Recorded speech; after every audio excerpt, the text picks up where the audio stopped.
Why must the intimacy of romantic relationships come to an end, destined to turn sour? A common idea that I have heard about is that relationships are always destined to become stale, if not fall apart. People choose to enter relationships simply to be in one, but are never able to foster a sense of intimacy and romance once they are a part of it. Although I am sure most are aware of this fact, that many relationships fall apart, I ask whether it needs to be this way. And I say, no. I want to believe that anyone open-minded enough can enter a romantic relationship, stick to it, and enjoy being part of it for their entire lifetime. Now, I will start things off with my first point, which is that it is a lack of communication and poor communication that makes the foundation of established relationships unstable. The first type of communication I want to emphasize is a lack of communication.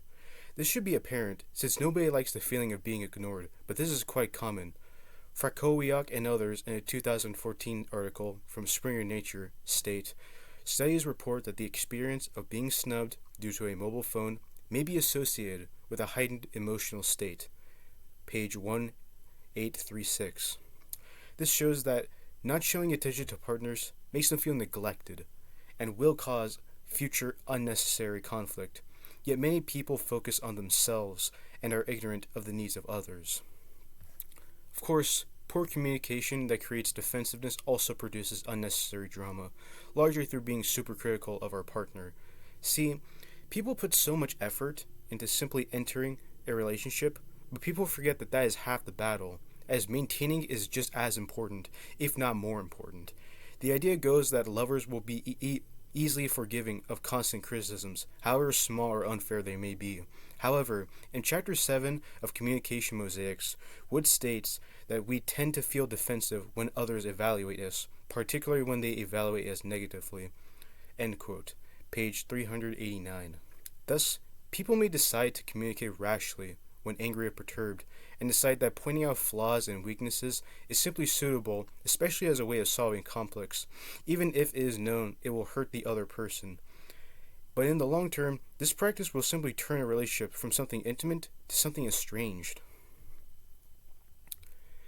It should be clear now that ineffective communication is the biggest threat to relationships. This leads to the most important point I have, which is that communicating in a way that shows appreciation of the partner's virtues and strengths, and utilizing a communication style that navigates and manages interpersonal conflicts effectively, fosters stronger and more intimate relationships. When I say being appreciative of your partner, I mean to recognize his or her strengths or virtues and congratulate them for that. Try to recognize and express something nice about your partner every day, or at least once a week. That way, you can clearly express love and make the desire to stay committed feel more invaluable between both partners. While showing appreciation is a good example of mindfulness, this goes into my second point. Improving mindfulness means a better resolution of conflicts. This correlation is explained by Degana Dattalatabadi and others in a 2011 article from John Wiley and Sons Inc. stating, couples would also be able to deal with conflicts more constructively through the mindful approach to interpersonal relationships, maintaining the relationship resilient and intimate. Paragraph 3. When we constantly express gratitude to our partners, we can better navigate problems with them without any necessary fighting. Recognizing that conflicts in themselves are good when handled with a common language. Daniel Shaji highlights this in a 2023 article about interracial couples from the National Council on Family Relations by stating, regular and effective communication allows interracial couples to develop a common language and a shared system of values and beliefs.